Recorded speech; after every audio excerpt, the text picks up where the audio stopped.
भाई जी किमें लगता है हर एक पार्टी एससी दलित पत्ते खेडण ते चली हुई है, कहा जा रहा है कि कांग्रेस ने भी ये खेडिया। ਕਾਂਗਰਸ ਵਾਲਿਆਂ ਦਾ ਚੰਨੀ ਨੂੰ ਮੁੱਖ ਮੰਤਰੀ ਬਣਾਉਣ ਦਾ ਕੋਈ ਪ੍ਰੋਗਰਾਮ ਨਹੀਂ ਸੀ। ਉਹਦਾ ਜਿਵੇਂ ਕਹਿੰਦੇ ਆ ਵੀ ਬਿੱਲੀਆਂ ਦੀ ਲੜਾਈ 'ਚ ਬਾਂਦਰ ਨੂੰ ਭੇਲੀ ਮਿਲ ਗਈ। ਇਹ ਪਾਰਟੀਆਂ ਸਾਰੀਆਂ ਜਿਹੜੀਆਂ ਉਹ ਦਲਿਤਾਂ ਦੀ ਵੋਟ ਬੈਂਕ ਦੇ ਉੱਤੇ ਰਾਜਨੀਤੀ ਕਰ ਰਹੀਆਂ। ਸਾਮਰਾਜੀਆਂ ਤੋਂ ਅੰਗਰੇਜ਼ਾਂ ਤੋਂ ਭਾਰਤੀ ਹਾਕਮਾਂ ਨੇ ਵਿਰਾਸਤ 'ਚ ਲਈ ਆ ਵੰਡੀਆਂ ਪਾਉਣ ਦੀ ਸਿਆਸਤ ਆ ਜਿਹੜੀ ਪਾੜੋ ਤੇ ਰਾਜ ਕਰੋ ਦੀ ਨੀਤੀ। ਔਰ ਮੋਦੀ ਹਕੂਮਤ ਇਹਦੀ ਬਹੁਤ ਚੈਂਪੀਅਨ ਆ। ਤੇ ਹੁਣ ਖੇਤੀ ਕਾਨੂੰਨਾਂ ਖਿਲਾਫ ਚੱਲ ਰਹੇ ਸੰਘਰਸ਼ ਨੂੰ ਫੇਲ ਕਰਨ ਵਾਸਤੇ ਉਹਨਾਂ ਨੇ ਇੱਕ ਪੱਤਾ ਖੇਡਿਆ ਕਿ ਅਸੀਂ ਦਲਿਤਾਂ ਦੇ ਮੁੱਖ ਮੰਤਰੀ ਬਣਾਵਾਂਗੇ। है लगता है 70 साल हो गया, कोई संजीदगी है इन्हां च। ਆ ਕਿਸਾਨ ਘੋਲ ਨੇ ਇਹਨਾਂ ਦੀ ਭਵਾਂਟਣੀ ਖਵਾਈ ਆ। ਹੁਣ ਇਹਨਾਂ ਦੀ ਮਜਬੂਰੀ ਬਣੀ ਹੈ ਵੀ ਉਹਨਾਂ ਦੇ ਖਿਲਾਫ ਬੋਲਣ। ਇਹਨਾਂ 'ਚੋਂ ਕੋਈ ਪਾਰਟੀ ਇਹ ਕਹਿਣ ਵਾਸਤੇ ਤਿਆਰ ਨਹੀਂ ਕਿ ਅਸੀਂ WTO 'ਚੋਂ ਬਾਹਰ ਆਵਾਂਗੇ, ਅਸੀਂ ਸੰਸਾਰ ਬੈਂਕ ਦੀਆਂ ਨੀਤੀਆਂ ਲਾਗੂ ਨਹੀਂ ਕਰਾਂਗੇ। ਜਿਹੜੇ ਦੇਸ਼ ਧਰੋਹ ਕਰਦੇ ਆ ਮੋਦੀ ਵਰਗੇ, ਦੇਸ਼ ਦੇ ਕੋਲ ਮਾਲ ਖਜ਼ਾਨੇ ਵੇਚਦੇ ਆ, ਉਹ ਗੱਡੀਆਂ ਦੇ ਕਾਬਜਾ। ਜਿਹੜੇ ਲੋਕਾਂ ਦੇ ਹੱਕ ਦੀ ਜਮਹੂਰੀ ਹੱਕਾਂ ਦੀ ਆਵਾਜ਼ ਗੱਲ ਕਰਦੇ ਆ, ਉਹਨਾਂ ਦੇ ਦੇਸ਼ ਧਰੋਹ ਦਾ ਕੇਸ ਪਾ ਕੇ ਉਹਨਾਂ ਨੂੰ ਜੇਲ੍ਹਾਂ ਦੇ ਵਿੱਚ ਡੱਕਿਆ ਹੋਇਆ। ਭਗਤ ਸਿੰਘ ਨੇ ਬਹੁਤ ਸਾਫ਼ ਕਿਹਾ ਸੀ ਕਿ ਜੇ ਸਾਰਾ ਢਾਂਚਾ ਉਹੀ ਰਹਿਣਾ ਹੈ, ਅੰਗਰੇਜ਼ ਦੀ ਥਾਂ ਤੇ ਇੱਥੇ ਭਾਰਤੀ ਬੈਠ ਜਾਣਗੇ, ਕੋਈ ਫਰਕ ਨਹੀਂ ਪੈਣਾ ਜਿੰਨਾ ਚਿਰ ਦੇਸ਼ ਦੇ ਪੈਦਾਵਾਰ ਦੇ ਸਾਧਨਾਂ ਦੇ ਉੱਤੇ ਮਜ਼ਦੂਰਾਂ ਕਿਸਾਨਾਂ ਦਾ ਕਬਜ਼ਾ ਨਹੀਂ ਹੁੰਦਾਗਾ। ਇਸ ਕਰਕੇ ਨੀਤੀਆਂ ਦੇ ਪੱਖੋਂ ਭਾਜਪਾ ਤੇ ਕਾਂਗਰਸ 'ਚ ਕੋਈ ਫਰਕ ਨਹੀਂਗਾ। ਉਹੀ ਨੀਤੀਆਂ ਉਹ ਲਾਗੂ ਕਰਦੇ, ਉਹੀ ਇਹ ਲਾਗੂ ਕਰਦੇ ਆ।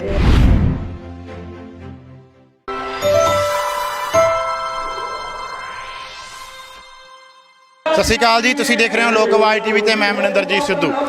ਦੋਸਤੋ, ਪੰਜਾਬ ਦੇ ਵਿੱਚ ਦਲਿਤ ਐਸਸੀ ਅਜਿਹੀ ਰਾਜਨੀਤੀ ਬੜੀ ਚੱਲ ਰਹੀ ਹੈ। ਜੇਕਰ ਹੁਣ ਮੁੱਖ ਮੰਤਰੀ ਬਣਿਆ ਚਰਨਜੀਤ ਸਿੰਘ ਚੰਨੀ ਤਾਂ ਉੱਥੇ ਵੀ ਚੱਲ ਰਿਹਾ ਮੁੱਦਾ, ਕਦੇ ਕਿਸੇ ਤਰੀਕੇ ਨਾਲ ਇਹ ਮੁੱਦਾ ਉਛਾਲਿਆ ਜਾਂਦਾ ਹੈ, ਕਦੇ ਕਿਹਾ ਜਾਂਦਾ ਪੱਤਾ ਖੇਡਿਆ ਗਿਆ, ਕਦੇ ਦੂਜੀਆਂ ਪਾਰਟੀਆਂ ਕਿਸੇ ਤਰੀਕੇ ਦੇ ਪੱਤੇ ਖੇਡਣ ਦੀ ਤਿਆਰੀ ਦੇ ਵਿੱਚ ਹੈ। ਤਾਂ ਗੱਲਬਾਤ ਕਰਦੇ ਹਾਂ ਕਿ ਕੀ ਵਾਕਈ ਮਜ਼ਦੂਰਾਂ ਦੀ, ਦਲਿਤਾਂ ਦੀ, ਐਸਸੀਆਂ ਦੀ ਕਿਸਮਤ ਬਦਲ ਸਕਦੀ ਹੈ ਜੇਕਰ ਕੋਈ ਆਗੂ ਐਸਸੀ ਹੋਵੇ। ਤਾਂ ਗੱਲਬਾਤ ਸਾਡੇ ਨਾਲ ਲਛਮਣ ਸਿੰਘ ਸੇਵੇਵਾਲਾ ਨੇ, ਮਜ਼ਦੂਰ ਆਗੂ ਨੇ, ਉਹਨਾਂ ਨਾਲ ਗੱਲਬਾਤ ਹੈ। ਸਵਾਗਤ ਹੈ ਬਾਈ ਜੀ। ਧੰਨਵਾਦ ਜੀ ਤੁਹਾਡਾ।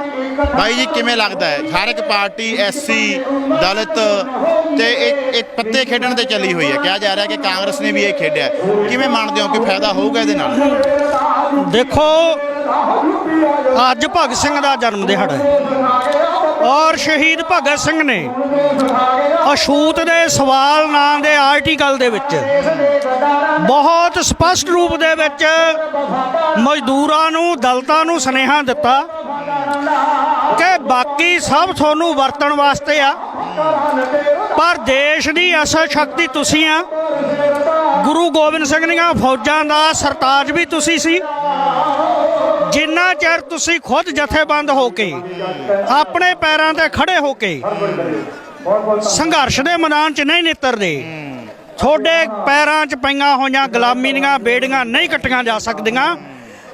ਇਸ ਵਾਸਤੇ ਦਲਿਤਾਂ ਦੀ, ਮਜ਼ਦੂਰਾਂ ਦੀ ਬੰਦ ਖਲਾਸ਼ੀ ਦੇ ਵਾਸਤੇ ਜਿੱਥੇ ਸਾਮਰਾਜੀ ਮੁਲਕਾਂ ਦੀ ਲੁੱਟ, ਅਮਰੀਕਾ, ਇੰਗਲੈਂਡ, ਜਰਮਨ, ਜਾਪਾਨ ਵਰਗੀਆਂ ਜਿਹੜੀਆਂ ਨੀਤੀਆਂ ਆਉਂਦੀਆਂ ਉਹਨਾਂ ਦਾ ਮੂੰਹ ਮੋੜਨ ਦੀ ਲੋੜ ਆ। ਉੱਥੇ ਜ਼ਮੀਨਾਂ ਦੀ ਕਾਣੀ ਵੰਡ ਖਤਮ ਕਰਕੇ ਦਲਿਤ ਵਰਗ ਨੂੰ ਜ਼ਮੀਨਾਂ ਦੇ ਹੱਕ ਦੇਣ ਦਾ ਮਸਲਾ, ਕਰਜ਼ਿਆਂ ਤੇ ਲੀਕਾਂ ਮਾਰ ਕੇ ਸਸਤੇ ਕਰਜ਼ੇ ਦੇਣ ਦਾ, ਬਿਨਾਂ ਵਿਆਜ ਕਰਜ਼ੇ ਦੇਣ ਦਾ ਮਸਲਾ ਹੈ। ਔਰ ਇਹੋ ਜਿਹੀਆਂ ਖੇਤੀ ਆਧਾਰਿਤ ਸਨਅਤਾਂ ਲਾਉਣ ਦੀ ਲੋੜ ਆ ਜਿਹੜੀਆਂ ਘਣੀ ਕਿਰਤ ਦੇ ਆਧਾਰਿਤ ਹੋਣ, ਰੁਜ਼ਗਾਰ ਮੁਖੀ ਹੋਣ, ਘਣੀ ਪੂੰਜੀ ਆਧਾਰਿਤ ਨਾ ਹੋਣ। ਜਿੰਨਾ ਚਿਰ ਇਹ ਕੁਝ ਨਹੀਂ ਹੁੰਦਾ ਉਹਨਾਂ ਚਿਰ ਦਲਿਤਾਂ ਦੀ ਮੁਕਤੀ ਨਹੀਂ ਹੋ ਸਕਦੀ ਗੀ। ਇਹ ਪਾਰਟੀਆਂ ਸਾਰੀਆਂ ਜਿਹੜੀਆਂ ਉਹ ਦਲਿਤਾਂ ਦੀ ਵੋਟ ਬੈਂਕ ਦੇ ਉੱਤੇ ਰਾਜਨੀਤੀ ਕਰ ਰਹੀਆਂ। ਚੰਨੀ ਨੂੰ ਲਿਆਂਦਾ, ਬਾਕੀ ਦਾ ਉਹਦਾ ਅਮਲ ਦੱਸੂਗਾ, ਪਰ ਚੰਨੀ ਜਦੋਂ ਮੰਤਰੀ ਸੀ ਉਹਦੇ ਹੁੰਦਿਆਂ ਵੀ ਕੁਝ ਨਹੀਂ ਕਰ ਸਕਿਆ। ਉਹ ਦੇਸ਼ ਦਾ ਰਾਸ਼ਟਰਪਤੀ ਦਲਿਤਾਂ 'ਚੋਂ ਆ। ਹਰ 5 ਸਾਲਾਂ ਬਾਅਦ ਪੰਜਾਬ ਦੀ ਧਰਤੀ ਦੇ ਉੱਤੇ 34 ਦਲਿਤ ਮੈਂਬਰ ਜਿਹੜੇ ਵਿਧਾਨ ਸਭਾ ਦੇ ਵਿੱਚ ਜਾਂਦੇ ਆ। ਦੇਸ਼ ਦਾ ਪਹਿਲਾ ਰਾਸ਼ਟਰਪਤੀ ਵੀ ਇੱਕ ਵਾਰੀ ਗਿਆਨੀ ਜੈਲ ਸਿੰਘ ਰਹਿ ਚੁੱਕਿਆ, KR ਨਰੈਣਨ ਹੋਰੀ ਰਹਿ ਚੁੱਕੇ ਆ, ਬਹੁਤ ਸਾਰੇ ਹੋਰ ਤਰ੍ਹਾਂ ਦੇ ਇਹੋ ਜਿਹੇ ਦਲਿਤ ਲੋਕਾਂ ਦੇ ਵਿੱਚੋਂ ਜਿਹੜੇ ਉਹ ਜਾਂਦੇ ਆ। ਉਹ ਸਿਰਫ ਦਲਿਤਾਂ ਨੂੰ ਪਤਿਆਉਣ ਦਾ ਮਸਲਾ ਹੀ ਆ। ਭਾਜਪਾ ਨੇ ਪੱਤਾ ਖੇਡਿਆ ਸੀ ਖੇਤੀ ਕਾਨੂੰਨਾਂ ਖਿਲਾਫ, ਜਿਸ ਕਿਸਮ ਦਾ ਸੰਘਰਸ਼ ਚੱਲ ਰਿਹਾ ਵੀ ਇਹਦੇ 'ਚ ਵੰਡੀਆਂ ਪਾਉਣ ਦੇ ਵਿੱਚ ਜਿਹੜੀ ਸਾਮਰਾਜੀਆਂ ਤੋਂ, ਅੰਗਰੇਜ਼ਾਂ ਤੋਂ ਭਾਰਤੀ ਹਾਕਮਾਂ ਨੇ ਵਿਰਾਸਤ 'ਚ ਲਈ ਆ, ਵੰਡੀਆਂ ਪਾਉਣ ਦੀ ਸਿਆਸਤ ਆ ਜਿਹੜੀ ਪਾੜੋ ਤੇ ਰਾਜ ਕਰੋ ਦੀ ਨੀਤੀ। ਔਰ ਮੋਦੀ ਹਕੂਮਤ ਇਹਦੀ ਬਹੁਤ ਚੈਂਪੀਅਨ ਆ। ਉਹਨੇ ਕਸ਼ਮੀਰ ਦੇ ਮਸਲੇ ਦੇ ਉੱਤੇ ਵੀ ਇਹੀ ਪੱਤਾ ਖੇਡਿਆ। ਉਹਨੇ ਗੁਜਰਾਤ ਦੇ ਅੰਦਰ ਹਿੰਦੂਆਂ ਮੁਸਲਮਾਨਾਂ ਨੂੰ ਲੜਵਾਇਆ। ਉਹਨੇ ਮੁਜ਼ੱਫਰਨਗਰ ਦੇ ਵਿੱਚ ਹਿੰਦੂਆਂ ਤੇ ਮੁਸਲਮਾਨਾਂ ਦੇ ਦੰਗੇ ਕਰਵਾਏ। SC ST ਐਕਟ ਨੂੰ ਖਤਮ ਕਰਕੇ ਦਲਿਤਾਂ ਦੇ ਉੱਤੇ ਹਮਲੇ ਕੀਤੇ। ਥਾਂ ਥਾਂ ਦੇ ਉੱਤੇ ਦਲਿਤਾਂ ਦੇ ਉੱਤੇ ਜਿਹੜੇ ਜਾਤ ਪਾਤੀ ਹਮਲੇ ਆ ਉਹ ਇਹਦੇ ਰਾਜ ਦੇ ਵਿੱਚ ਵਧੇ ਆ।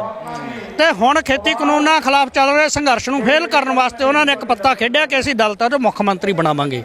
ਔਰ ਕਾਂਗਰਸ ਵਾਲਿਆਂ ਦਾ ਚੰਨੀ ਨੂੰ ਮੁੱਖ ਮੰਤਰੀ ਬਣਾਉਣ ਦਾ ਕੋਈ ਪ੍ਰੋਗਰਾਮ ਨਹੀਂ ਸੀ। ਉਹਦਾ ਜਿਵੇਂ ਕਹਿੰਦੇ ਆ ਵੀ ਬਿੱਲੀਆਂ ਦੀ ਲੜਾਈ 'ਚ ਬਾਂਦਰ ਨੂੰ ਭੇਲੀ ਮਿਲ ਗਈ। ਉਹਦਾ ਹੋਰ ਕਿਸੇ ਨੂੰ ਮੁੱਖ ਮੰਤਰੀ ਬਣਾਉਣ ਦੀਆਂ ਆਈਆਂ ਗੱਲਾਂ। ਪਹਿਲਾਂ ਜਾਖੜ ਦਾ ਨਾਂ ਆਇਆ, ਫਿਰ ਰੰਧਾਵੇ ਦਾ ਨਾਂ ਆਇਆ, ਸਭ ਤੋਂ ਪਹਿਲਾਂ ਸਿੱਧੂ ਦਾ ਨਾਂ ਸੀਗਾ। ਜਦੋਂ ਉਹਦੇ ਤੇ ਉਹਨਾਂ ਦੀ ਦਾਲ ਨਹੀਂ ਗਲੀ ਤਾਂ ਉਦੋਂ ਬਾਅਦ ਦੇ ਵਿੱਚ ਚੰਨੀ ਨੂੰ ਉਹਨਾਂ ਨੇ ਮੋਹਰੇ ਵਜੋਂ ਲਿਆਂਦਾ। ਕੋਈ ਫਰਕ ਨਹੀਂ ਪੈਣਾ, ਬਾਕੀ ਇਹਦਾ ਅਮਲ ਦੱਸੂਗਾ। ਇਹ ਗੱਲ ਆ ਜਾਂਦੀ ਹੈਗੀ ਕਿ ਸੰਜੀਦਾ ਲੋਕਾਂ ਮੁੱਦਿਆਂ ਪ੍ਰਤੀ ਜਿਹੜੀਆਂ ਪਾਰਟੀਆਂ ਹੁਣ ਹਰੇਕ ਹੀ ਆਪਣੇ ਆਪ ਨੂੰ ਕਹਿੰਦੇ, ਚਾਹੇ ਮਜ਼ਦੂਰਾਂ ਦਾ ਮੁੱਦਾ ਹੋਵੇ, ਕਿਸਾਨਾਂ ਦਾ, ਹਰ ਕੋਈ ਕਹਿੰਦਾ ਅਸੀਂ ਕਿਸਾਨਾਂ 'ਚੋਂ ਆ, ਅਸੀਂ ਮਜ਼ਦੂਰਾਂ 'ਚੋਂ ਆ, ਅਸੀਂ ਭਲਾ ਹੈ ਲੱਗਦਾ 70 ਸਾਲ ਹੋ ਗਏ, ਕੋਈ ਸੰਜੀਦਗੀ ਹੈ ਇਹਨਾਂ 'ਚ? ਇਹ ਬਿਲਕੁਲ ਸੰਜੀਦਾ ਨਹੀਂ ਹੈਗਾ। ਆਹ ਕਿਸਾਨ ਘੋਲ ਨੇ ਇਹਨਾਂ ਦੀ ਭਵਾਂਡਣੀ ਖਵਾਈ ਆ। ਇਹ ਹੁਣ ਤੱਕ ਤਾਂ ਦੇਸ਼ ਦੇ ਪੰਜਾਬ ਦੇ ਵਿਕਾਸ ਦੀ ਕੁੰਜੀ ਆ ਜਿਹੜਾ ਉਹ ਵਿਦੇਸ਼ੀ ਸਰਮਾਏ ਨੂੰ ਦੱਸਦੇ ਰਹੇ ਆ, ਅਡਾਨੀਆਂ ਅਮਾਨੀਆਂ ਨੂੰ ਹਾਕਾਂ ਮਾਰਦੇ ਰਹੇ ਆ। ਹੁਣ ਇਹਨਾਂ ਦੀ ਮਜਬੂਰੀ ਬਣੀ ਹੈ ਵੀ ਉਹਨਾਂ ਦੇ ਖਿਲਾਫ ਬੋਲਣ, ਪਰ ਇਹਨਾਂ 'ਚੋਂ ਕੋਈ ਪਾਰਟੀ ਇਹ ਕਹਿਣ ਵਾਸਤੇ ਤਿਆਰ ਨਹੀਂ ਕਿ ਅਸੀਂ WTO 'ਚੋਂ ਬਾਹਰ ਆਵਾਂਗੇ, ਅਸੀਂ ਸੰਸਾਰ ਬੈਂਕ ਦੀਆਂ ਨੀਤੀਆਂ ਲਾਗੂ ਨਹੀਂ ਕਰਾਂਗੇ, ਅਸੀਂ ਨਿੱਜੀਕਰਨ ਦੀਆਂ ਨੀਤੀਆਂ ਰੱਦ ਕਰਾਂਗੇ, ਅਸੀਂ ਜ਼ਮੀਨ ਦੀ ਕਾਣੀ ਵੰਡ ਖਤਮ ਕਰਾਂਗੇ, ਅਸੀਂ ਆਪਣੇ ਦੇਸ਼ ਦੇ ਸਾਰੇ ਮਾਲ ਖਜ਼ਾਨੇ ਜਿਹੜੇ ਸਾਮਰਾਜ ਕੇ ਲੁੱਟ ਕੇ ਲਿਜਾ ਰਹੇ ਆ ਉਹਨਾਂ ਨੂੰ ਲੁੱਟਣ ਨਹੀਂ ਦੇਵਾਂਗੇ। ਇਹ ਕਿਸੇ ਪਾਰਟੀ ਦਾ ਏਜੰਡਾ ਨਹੀਂ ਹੈ। ਇਹ ਸਭ ਉਹਨਾਂ ਦੇ ਦਲਾਲ ਆ, ਅਮਰੀਕਾ ਵਾਲਿਆਂ ਦੇ, ਇੰਗਲੈਂਡ ਵਾਲਿਆਂ ਦੇ, ਜਰਮਨ ਵਾਲਿਆਂ ਦੇ, ਜਾਪਾਨ ਵਾਲਿਆਂ ਦੇ। ਇਹ ਸਿਰਫ ਵੋਟਾਂ ਖਾਤਰ ਛੜਯੰਤਰ ਆ ਉਹਨਾਂ ਦਾ। ਚਰਨਜੀਤ ਸਿੰਘ ਚੰਨੀ ਕਹਿੰਦੇ ਮੈਂ ਮੋਰਚੇ ਵਾਲੀ ਥਾਂ ਤੇ ਮੱਥਾ ਟੇਕ ਕੇ ਆਵਾਂਗਾ। ਕੀ ਜਥੇਬੰਦੀਆਂ ਉਹਨਾਂ ਨੂੰ ਆਪਣੇ 'ਚ ਸ਼ਾਮਲ ਕਰਨਾ, ਸਟੇਜ ਤੇ ਆਉਣ ਦੇਣਾ ਚਾਹੀਦਾ? ਨਹੀਂ, ਇਹ ਤਾਂ ਵੈਸੇ ਕਿਸਾਨ ਜਥੇਬੰਦੀਆਂ ਦਾ ਮਾਮਲਾ ਹੈ। ਉਹਨਾਂ ਨੇ ਬਹੁਤ ਸਾਫ਼ ਵੀ ਕਿਹਾ ਕਿ ਇਹ ਅਸੀਂ ਸਾਡੇ ਮੰਚ ਨੂੰ ਸਿਆਸੀ ਪਾਰਟੀਆਂ ਦਾ ਅਖਾੜਾ ਨਹੀਂ ਬਣਨ ਦੇਵਾਂਗੇ। ਔਰ ਹੁਣ ਤੱਕ 10 ਮਹੀਨਿਆਂ ਤੋਂ ਚੱਲ ਰਿਹਾ ਉਹ ਘੋਲ ਕਿਸੇ ਪਾਰਟੀ ਨੂੰ ਨਹੀਂ ਜਾਣ ਦਿੱਤਾ। ਚੰਨੀ ਦੀ ਸਿਆਣਪ ਇਹੀ ਹੋ ਉਹ ਨਾ ਜਾਵੇ ਉੱਥੇ। ਔਰ ਜੇ ਉਹਨੇ ਕੁਛ ਕਰਨਾ ਹੈ, ਕਾਂਗਰਸ ਐਡੀ ਪਾਰਟੀ ਆ, ਉਹ ਆਪਦੇ ਫਰੰਟ ਤੋਂ ਲਾ ਲੈਣ ਭਾਜਪਾ ਦੇ ਖਿਲਾਫ ਮੋਰਚਾ। ਉਹਨਾਂ ਨੂੰ ਕਿਹੜਾ ਕਿਸੇ ਨੇ ਰੋਕਿਆ ਹੋਇਆ? ਪਰ ਇਹ ਨਹੀਂ ਕਰਨਗੇ। ਉਹ ਸਿਰਫ ਉੱਥੇ ਜਾ ਕੇ ਕਿਸਾਨਾਂ ਨੂੰ ਪਤਿਆਉਣ ਰਾਹੀਂ 2022 ਦੀਆਂ ਵੋਟਾਂ ਦੇ ਡੱਬਿਆਂ 'ਚ ਹੀ ਢਾਲਣਾ ਚਾਹੁੰਦੇ ਆ। ਹੋਰ ਕੋਈ ਮਕਸਦ ਨਹੀਂ ਇਦੋਂ ਬਿਨਾਂ। ਕਿਸਾਨ ਜਥੇਬੰਦੀਆਂ ਤੇ ਵੀ ਗੱਲ ਉੱਠਦੀ ਹੈ ਕਿ ਇਹਨਾਂ ਨੂੰ ਚੋਣਾਂ ਲੜਨੀਆਂ ਚਾਹੀਦੀਆਂ, ਆਪਣੀ ਪਾਰਟੀ ਬਣਾਉਣੀ ਚਾਹੀਦੀ ਹੈ। ਕੀ ਪਾਰਟੀ ਬਣਾਉਣ ਦਾ ਫਾਇਦਾ, ਪਾਰਟੀ ਬਣਾ ਕੇ ਚੋਣਾਂ ਲੜਨੀਆਂ ਚਾਹੀਦੀਆਂ ਜਾਂ ਨਹੀਂ? ਦੇਖੋ, ਜਿੱਥੋਂ ਤੱਕ ਭਗਤ ਸਿੰਘ ਨੇ ਕਿਹਾ, ਅੱਜ ਭਗਤ ਸਿੰਘ ਦਾ ਦੇਣਾ, ਮੈਂ ਉਹਦੇ ਹਵਾਲੇ ਨਾਲ ਗੱਲ ਕਰੂੰਗਾ। ਉਹਨੇ ਕਿਹਾ ਜਦੋਂ ਉਹਨੇ ਪਾਰਲੀਮੈਂਟ 'ਚ ਬੰਬ ਸਿੱਟਿਆ ਵੀ ਮਜ਼ਦੂਰਾਂ ਕਿਸਾਨਾਂ ਦੀ ਮੁਕਤੀ ਦਾ ਰਾਹ ਪਾਰਲੀਮੈਂਟਾਂ ਰਾਹੀਂ ਨਹੀਂ ਜਾਂਦਾ, ਇਹ ਤਾਂ ਲੋਕਾਂ ਦੇ ਸੰਘਰਸ਼ਾਂ ਰਾਹੀਂ ਜਾਂਦਾ। ਔਰ ਅੱਜ ਦੇ ਸਮੇਂ ਦੇ ਵਿੱਚ ਅਸੀਂ ਜਦੋਂ ਦੇਖਦੇ ਆ ਦੇਸ਼ ਦੇ ਉੱਤੇ ਜਿਹੜੀਆਂ ਨੀਤੀਆਂ ਬਣੀਆਂ ਜਾ ਰਹੀਆਂ ਉਹਨਾਂ ਦਾ ਪਾਰਲੀਮੈਂਟ ਦੇ ਵਿੱਚ ਜ਼ਿਕਰ ਹੀ ਨਹੀਂ ਹੁੰਦਾ, ਉਹਦਾ ਬਾਹਰੋਂ ਬਣਾਈਆਂ ਆਉਂਦੀਆਂ। ਅਸੀਂ ਇਹ ਜਾਣਦੇ ਹਾਂ ਜਿਨ੍ਹਾਂ ਦੇ ਬਾਰੇ ਕਿਹਾ ਜਾਂਦਾ ਕਿ ਢਾਂਚਾ ਢਲਾਈ ਪ੍ਰੋਗਰਾਮ ਸ਼ੁਰੂ ਹੋਇਆ 1990-91 ਤੋਂ। ਉਸ ਮੌਕੇ ਪਾਰਲੀਮੈਂਟ ਨੂੰ ਕਿਸੇ ਨੇ ਨਹੀਂ ਪੁੱਛਿਆ। ਮਨਮੋਹਨ ਸਿੰਘ ਖਜ਼ਾਨਾ ਮੰਤਰੀ ਸੀ, ਨਰਸਿਮਹਾ ਰਾਓ ਪ੍ਰਧਾਨ ਮੰਤਰੀ ਸੀ। ਉਹ ਦੋਵੇਂ ਗਏ ਤੇ ਸਹੀ ਪਾ ਕੇ ਮੁੜ ਆਏ। ਆਹ ਖੇਤੀ ਕਾਨੂੰਨਾਂ ਵਾਸਤੇ ਜਿਹੜੀ ਚਰਚਾ ਚੱਲੀ ਆ, ਇਹ ਰਾਜ ਸਭਾ ਦੇ ਵਿੱਚ ਤਾਂ ਰੱਦ ਹੋਣ ਯੋਗ ਸੀਗੇ। ਇਹ ਪਾਰਲੀਮੈਂਟ ਨੂੰ ਪੁੱਛਿਆ ਹੀ ਕਿਸੇ ਨੇ ਨਹੀਂਗਾ। ਔਰ ਅਨੇਕਾਂ ਪਾਰਲੀਮੈਂਟ ਦੇ ਇਹੋ ਜਿਹੇ ਫੈਸਲੇ ਆ, ਜਾਣੀ ਤੁਸੀਂ ਕਮਾਲ ਮੰਨੋਗੇ ਕਿ ਪਾਰਲੀਮੈਂਟ ਦੇ ਜਿਹੜੇ ਮੈਂਬਰ ਆ ਉਹਨਾਂ ਦੀ 10% ਜਿਹੜੀ ਆਬਾਦੀ ਆ, ਮਤਲਬ ਹਾਜ਼ਰੀ ਆ, ਜਿਹਦਾ ਮਤਲਬ 545 'ਚੋਂ ਜੇ 55 ਜਣੇ ਜਾਂ 50 ਜਣੇ ਪਾਸ ਕਰ ਦੇਣ ਕੋਈ ਬਿੱਲ, ਉਹ ਪਾਸ ਹੋ ਜਾਂਦਾ। ਔਰ ਅਸੀਂ ਇਹ ਦੇਖਿਆ ਪੰਜਾਬ ਦੇ ਲੋਕਾਂ ਨੇ ਜੇਤਲੀ ਨੂੰ ਹਰਾ ਕੇ ਭੇਜਿਆ ਤੇ ਇਹਨਾਂ ਨੇ ਚੋਰ ਮੋਰੀ ਰਾਹੀਂ ਉਹਨੂੰ ਖਜ਼ਾਨਾ ਸੰਭਾਦਾ। ਬੰਗਾਲ ਦੇ ਲੋਕਾਂ ਨੇ ਐਤਕੀ ਮਮਤਾ ਬੈਨਰਜੀ ਨੂੰ ਹਰਾਇਆ, ਪਰ ਉਹ ਮੁੱਖ ਮੰਤਰੀ ਬਣ ਗਈ। ਇਹ ਬੈਕਡੋਰ ਰਾਹੀਂ ਉਹਨਾਂ ਕੋਲੇ ਬਹੁਤ ਕੁਝ ਆ ਤੇ ਜਿੰਨੇ ਵੀ ਫੈਸਲੇ ਹੁੰਦੇ ਆ ਉਹ ਪਾਰਲੀਮੈਂਟ 'ਚ ਨਹੀਂ ਹੁੰਦੇਗੇ। ਇਹ ਤਾਂ ਬਾਹਰਲੇ ਮੁਲਕ ਅਮਰੀਕਾ, ਇੰਗਲੈਂਡ, ਜਰਮਨ, ਜਾਪਾਨ ਵਰਗੇ ਉਥੋਂ ਫੈਸਲੇ ਹੋ ਕੇ ਆਉਂਦੇ ਆ, ਉਹ ਨੀਤੀਆਂ ਲਾਗੂ ਕਰਦੇ ਆ ਭਾਰਤ ਦੇ ਹਾਕਮ। ਇਸ ਕਰਕੇ ਪਾਰਲੀਮੈਂਟਾਂ ਦੇ ਬਦਲਣ ਦੇ ਨਾਲ ਫਰਕ ਨਹੀਂ ਪੈਣਾ, ਫਰਕ ਤਾਂ ਲੋਕਾਂ ਦੇ ਸੰਘਰਸ਼ਾਂ ਨਾਲ ਪੈਣਾ। ਜਿਵੇਂ ਲੋਕ ਇਹਨਾਂ ਦਾ ਕੰਨ ਮਰੋੜਨ ਆਪਦਾ ਸੰਘਰਸ਼ ਵਿੱਢਣਗੇ, ਹੌਲੀ ਹੌਲੀ ਲੋਕ ਦੇਖ ਲੈਣਗੇ ਆਪਣੇ ਸੰਘਰਸ਼ਾਂ ਦੇ ਅਮਲ ਰਾਹੀਂ ਕਿ ਉਹਨਾਂ ਨੂੰ ਕੋਈ ਪਾਰਟੀ ਲੱਗੂਗੀ, ਉਹ ਦੇਖ ਲੈਣਗੇ। ਕਿਸਾਨ ਜਥੇਬੰਦੀਆਂ ਜਾਂ ਮਜ਼ਦੂਰ ਜਥੇਬੰਦੀਆਂ ਦਾ ਪਾਰਟੀ ਨਹੀਂ ਨਾ, ਪਰ ਇਹਦਾ ਮਤਲਬ ਇਹ ਨਹੀਂ ਉਹਨਾਂ ਦੀ ਕੋਈ ਰਾਜਨੀਤੀ ਨਹੀਂ। ਉਹਨਾਂ ਦੀ ਰਾਜਨੀਤੀ ਹੈਗੀ ਆ, ਕਿਸਾਨ ਪੱਖੀ ਰਾਜਨੀਤੀ ਆ ਉਹਨਾਂ ਦੀ। ਔਰ ਅਸੀਂ ਦੇਖਦੇ ਹਾਂ ਕਿ ਦੇਸ਼ ਦੇ ਸੰਵਿਧਾਨ ਦਾ ਕੀ ਕੁਝ ਬਣਿਆ ਜਾ ਰਿਹਾ। ਜਿਹੜੇ ਦੇਸ਼ ਧਰੋਹ ਕਰਦੇ ਆ ਮੋਦੀ ਵਰਗੇ, ਦੇਸ਼ ਦੇ ਕੋਲ ਮਾਲ ਖਜ਼ਾਨੇ ਵੇਚਦੇ ਆ, ਉਹ ਗੱਦੀਆਂ ਦੇ ਕਾਬਜਾ। ਜਿਹੜੇ ਗੌਤਮ ਨਵਲੱਖਾ ਵਰਗੇ, ਆਨੰਦ ਤੇਲ ਤੂਮੜੇ ਵਰਗੇ ਔਰ ਵਰਵਰਾ ਰਾਓ ਜੀ ਵਰਗੇ ਬੁੱਧੀਜੀਵੀ, ਸੁਧਾ ਭਾਰਤ ਵਰਗੇ ਬੁੱਧੀਜੀਵੀ ਜਿਹੜੇ ਲੋਕਾਂ ਦੇ ਹੱਕ ਦੀ, ਜਮਹੂਰੀ ਹੱਕਾਂ ਦੀ ਆਵਾਜ਼ ਗੱਲ ਕਰਦੇ ਆ, ਉਹਨਾਂ ਦੇ ਦੇਸ਼ ਧਰੋਹ ਦਾ ਕੇਸ ਪਾ ਕੇ ਉਹਨਾਂ ਨੂੰ ਜੇਲ੍ਹਾਂ ਦੇ ਵਿੱਚ ਡੱਕਿਆ ਹੋਇਆ। ਇਸ ਕਰਕੇ ਇੱਥੇ ਕਾਨੂੰਨ ਦਾ ਰਾਜ ਨਹੀਂ, ਨਾ ਇੱਥੇ ਜਮਹੂਰੀਅਤ ਆ, ਨਾ ਇੱਥੇ ਆਜ਼ਾਦੀ ਆਈ ਆ। ਭਗਤ ਸਿੰਘ ਨੇ ਬਹੁਤ ਸਾਫ਼ ਕਿਹਾ ਸੀ ਕਿ ਜੇ ਸਾਰਾ ਢਾਂਚਾ ਉਹੀ ਰਹਿਣਾ ਹੈ ਤੇ ਜੇ ਪਗੜੀ ਵਾਲਾ ਬਹਿ ਜਾਊਗਾ ਟੋਪੀ ਵਾਲੇ ਦੀ ਥਾਂ ਤੇ, ਅੰਗਰੇਜ਼ ਦੀ ਥਾਂ ਤੇ ਇੱਥੇ ਭਾਰਤੀ ਬੈਠ ਜਾਣਗੇ, ਕੋਈ ਫਰਕ ਨਹੀਂ ਪੈਣਾ ਜਿੰਨਾ ਚਿਰ ਦੇਸ਼ ਦੇ ਪੈਦਾਵਾਰ ਦੇ ਸਾਧਨਾਂ ਦੇ ਉੱਤੇ ਮਜ਼ਦੂਰਾਂ ਕਿਸਾਨਾਂ ਦਾ ਕਬਜ਼ਾ ਨਹੀਂ ਹੁੰਦਾਗਾ। ਇਸ ਕਰਕੇ ਇਹ ਪਾਰਲੀਮੈਂਟ ਨਿਰਾ ਧੋਖਾ ਹੈ, ਪਖੰਡਾ ਲੋਕਾਂ ਦੇ ਨਾਲ, ਇਹਦੇ 'ਚ ਕੁਝ ਨਹੀਂ ਨਿਕਲਣ ਵਾਲਾ। ਇੱਕ ਗੱਲ ਹੋਰ ਚੱਲਦੀ ਹੈ, ਕਹਿੰਦੇ ਵੀ ਕੈਪਟਨ ਅਮਰਿੰਦਰ ਸਿੰਘ ਇੱਕ ਹਿਸਾਬ ਨਾਲ ਪਾਸੇ ਕਰਤੇ ਕਾਂਗਰਸ ਨੇ, ਵੀ ਆਉਣ ਵਾਲੇ ਸਮੇਂ 'ਚ ਕਹਿੰਦੇ ਬੀਜੇਪੀ ਨਾਲ ਰਲ ਕੇ ਕਾਨੂੰਨ ਰੱਦ ਕਰਾ ਕੇ ਪੰਜਾਬ ਦੇ ਵਿੱਚ ਬੀਜੇਪੀ ਦੇ ਪ੍ਰਧਾਨ ਦੇ ਤੌਰ ਤੇ ਕਹਿੰਦੇ ਚੋਣਾਂ ਜਿੱਤਣ। ਕੋਈ ਲੱਗਦਾ ਸਾਰ ਬਣ ਸਕਦੇ ਆ ਜੇ ਬੀਜੇਪੀ ਨੂੰ ਲੋਕ ਸਵੀਕਾਰ ਕਰਨਗੇ ਪੰਜਾਬ ਦੇ? ਬੀਜੇਪੀ ਨੂੰ ਕੁਝ ਫਾਇਦਾ ਤਾਂ ਹੋ ਸਕਦਾ, ਪਰ ਜਿਸ ਕਿਸਮ ਦਾ ਲੋਕਾਂ ਦੇ ਵਿੱਚ ਚੇਤਨਾ ਆ ਗਈ ਆ, ਇਹ ਤਾਂ ਆਉਣ ਵਾਲਾ ਸਮਾਂ ਹੀ ਦੱਸੂਗਾ ਕਿ ਕੀ ਬਣਦਾ। ਹਾਲੇ ਤਾਂ ਚਰਚਾ ਹੀ ਨਾ, ਜਦੋਂ ਕੋਈ ਗੱਲ ਹੋਊਗੀ ਕਿ ਅਮਰਿੰਦਰ ਕੀ ਕਰਦਾ ਹੈ, ਕਾਨੂੰਨ ਰੱਦ ਹੁੰਦੇ ਆ ਕਿ ਨਹੀਂ ਹੁੰਦੇ। ਕਿਉਂਕਿ ਤੁਸੀਂ ਖੇਤੀਬਾੜੀ ਮੰਤਰੀ ਦੇ ਬਿਆਨ ਬਹੁਤ ਵਾਰੀ ਸੁਣੇ ਆ, ਉਹ ਕਹਿੰਦਾ ਵੀ ਇਹ ਕਹਿੰਦੇ ਆ ਕਾਨੂੰਨ ਰੱਦ ਕਰੋ। ਇਹ ਕਾਨੂੰਨਾਂ ਤੇ ਤਾਂ 30 ਸਾਲਾਂ ਤੋਂ ਕੰਮ ਹੋ ਰਿਹਾ, ਪਰ ਮੋਦੀ ਦੀ ਸਰਕਾਰ ਤਾਂ ਪਿਛਲੇ 7 ਸਾਲਾਂ ਤੋਂ ਹੋਈ ਆ। 30 ਸਾਲਾਂ ਤੋਂ ਕੰਮ ਕਿਵੇਂ ਹੋ ਰਿਹਾ ਵੀ? ਇੱਕ ਪਾਸੇ ਉਹਨਾਂ ਨੀਤੀਆਂ ਦਾ ਵਿਰੋਧ ਕਰਦੇ ਆ ਕਾਂਗਰਸ ਦੀਆਂ ਦਾ, ਤੇ ਜਦੋਂ 30 ਸਾਲਾਂ ਦੀ ਗੱਲ ਕਰਦੇ ਆ ਤਾਂ ਜਿਹਦੇ ਮੈਂ ਪਹਿਲਾਂ ਗੱਲ ਕੀਤੀ ਹੈ ਕਿ ਮਨਮੋਹਨ ਸਿੰਘ ਤੇ ਨਰਸਿਮਹਾ ਰਾਓ ਜਿਹੜੀਆਂ ਨੀਤੀਆਂ ਲੈ ਕੇ ਆਏ ਆ, ਇਹਦਾ ਮਤਲਬ ਉਹਨਾਂ ਦੇ ਉੱਤੇ ਸਹੀ ਹੈ ਉਹਨਾਂ ਦੀ, ਠੀਕ ਹੈ ਨਾ। ਇਸ ਕਰਕੇ ਨੀਤੀਆਂ ਦੇ ਪੱਖੋਂ ਭਾਜਪਾ ਤੇ ਕਾਂਗਰਸ 'ਚ ਕੋਈ ਫਰਕ ਨਹੀਂਗਾ। ਉਹੀ ਨੀਤੀਆਂ ਉਹ ਲਾਗੂ ਕਰਦੇ ਆ, ਉਹੀ ਇਹ ਲਾਗੂ ਕਰਦੇ ਆ। ਇਸ ਕਰਕੇ ਲੋਕਾਂ ਨੂੰ ਧੋਖਾ ਦੇਣ ਵਾਸਤੇ ਇਸ ਪਾਰਟੀ ਨੂੰ ਛੱਡ ਕੇ ਦੂਜੀ 'ਚ ਜਾਵੜੋ, ਤੀਜੀ 'ਚ ਜਾਵੜੋ, ਇਹ ਇਹਨਾਂ ਦੀ ਖੇਡ ਆ। ਪਰ ਲੋਕ ਹੁਣ ਕਾਫੀ ਚੇਤਨ ਹੋ ਗਿਆ, ਸਿਆਣੇ ਹੋ ਗਿਆ। ਇਹਨਾਂ ਖੇਡਾਂ ਤੋਂ ਹੁਣ ਲੋਕ ਸੁਚੇਤ ਹੋਣਗੇ, ਆਸ ਇਹੀ ਕੀਤੀ ਜਾਂਦੀ ਹੈ। ਕਿਵੇਂ ਲੱਗਦਾ ਵੀ ਜਿਵੇਂ ਹੁਣ ਨੌਜਵਾਨ ਇਕੱਠੇ ਹੋ ਰਹੇ ਆ, ਪਹਿਲਾਂ ਇਹ ਪੋਲੀਟੀਕਲ ਪਾਰਟੀਆਂ ਦੇ ਪਿੱਛੇ ਹੁੰਦੇ ਸੀ, ਗੱਡੀਆਂ ਲੈ ਕੇ, ਮੋਟਰਸਾਈਕਲ, ਇਹ ਕਿਸਾਨ ਜਥੇਬੰਦੀਆਂ, ਮਜ਼ਦੂਰ ਜਥੇਬੰਦੀਆਂ, ਇਹਨਾਂ ਨੂੰ ਇਹ ਲੱਗਦਾ ਸੀ ਕਿ ਜਿਵੇਂ ਬਲੈਕੀਆਂ ਦੀਆਂ ਹੋਣ, ਵੀ ਇਹ ਤਾਂ ਸਿਰਫ ਬਲੈਕਮੇਲਰ ਹੈ। ਹੁਣ ਉਹਨਾਂ ਜਥੇਬੰਦੀਆਂ ਦੇ ਕੋਲ ਐਡੇ ਪੰਡਾਲ ਲੱਗੇ ਪਏ ਆ, ਐਡੇ ਪੰਡਾਲ ਸੋਚੇ ਸੀ ਕਿਤੇ ਕਿ ਲੋਕਾਂ ਦੀ ਚੇਤਨਤਾ ਦਾ ਹਿੱਸਾ ਹੋਣੇ।